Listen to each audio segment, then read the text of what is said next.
প্ৰথমতে তেওঁ স্কুটিৰ সময়ত প্ৰাৰ্থী হ'ব পাৰে নে নোৱাৰে সেইটো আমি বিবেচনা চাব লাগিব।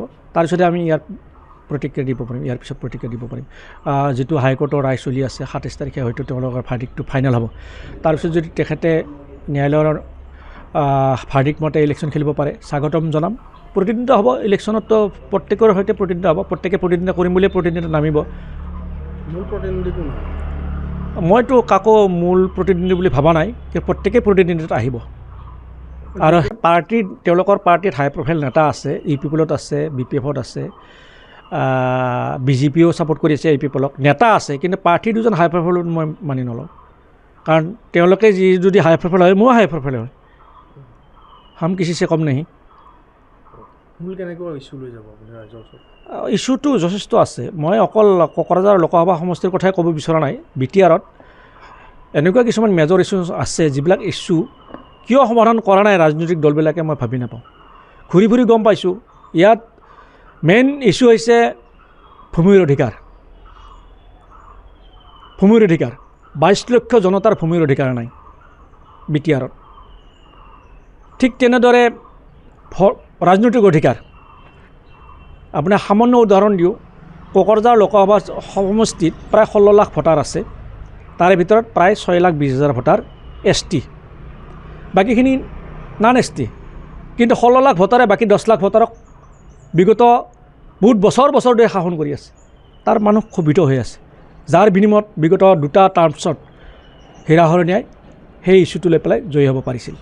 কিন্তু হীৰা হৰণৰ ওপৰত যিটো দেখিলোঁ, জনসাধাৰণে অত্যন্ত ক্ষুব্ধ হৈ আছে। কি কাৰণ ক্ষুব্ধ হৈ আছে আপোনালোকেও জানে, তাৰ ভোটাৰ ৰাইজেও জানে। গতিকে বিকল্প বিচাৰিছে। মই ভাবোঁ UPPL, নৱশৰণীয়া আৰু BPFৰ যি কেণ্ডিডেট আছে তাৰ বিকল্প হিচাপে, তেওঁলোকৰ বিকল্প হিচাপে মোক ৰাইজে আঁকোৱালি ল'ব। কেনেদৰে নিৰ্বাচনী প্ৰচাৰ চলাব আপুনি? এটা পাৰ্টীৰ এটা গাইডলাইন থাকিব, পাৰ্টীৰ গাইডলাইন মতে চলাম। মই এটা ভাবিছোঁ যিকোনো প্ৰকাৰে BTR কোকৰাঝাৰ লোকসভা সমষ্টিৰ পৰা নাই, BTRৰ পৰা বড়ো অবৰ সংঘাতটো আমি নিৰ্মূল কৰিব লাগিব। এইকাৰণে লাগিব বড়ো অবৰ সংঘাতটো নিৰ্মূল কৰিবলৈ যদি আমি শান্তিৰে বসবাস কৰিব পাৰোঁ, তেনেহ'লে ইয়াত আদৰ্শ BTC হ'ব পাৰে, BTR হ'ব পাৰে।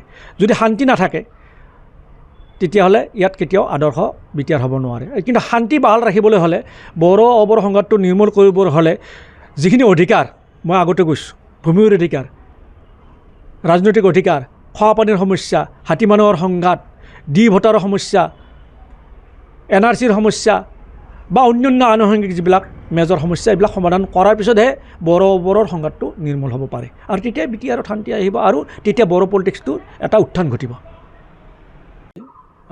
অসম তৃণমূল কংগ্ৰেছৰ নেতৃত্বই, সৰ্বভাৰতীয় তৃণমূল কংগ্ৰেছৰ নেতৃত্বই মোক 1 নং কোকৰাঝাৰ লোকসভা সমষ্টিত প্ৰাৰ্থী হিচাপে প্ৰক্ষেপ কৰিছে। আৰু সেই মৰ্মে মই বিগত প্ৰায় এমাহ ধৰি কোকৰাঝাৰ লোকসভা সমষ্টিত ফুৰিছোঁ আছোঁ। ইয়াৰ আগতে এবছৰৰ পৰাই আছোঁ আচলতে, কিন্তু তৃণমূলৰ প্ৰাৰ্থী হিচাপে, প্ৰজেক্টেড প্ৰাৰ্থী হিচাপে মই 1 মাহৰ পৰা আছোঁ। থকাৰ পিছত দেখা পালোঁ বিভিন্ন মানুহে কিন্তু ভালভাৱে আদৰণি জনাইছে আৰু বিকল্প এটা বিচাৰিছে।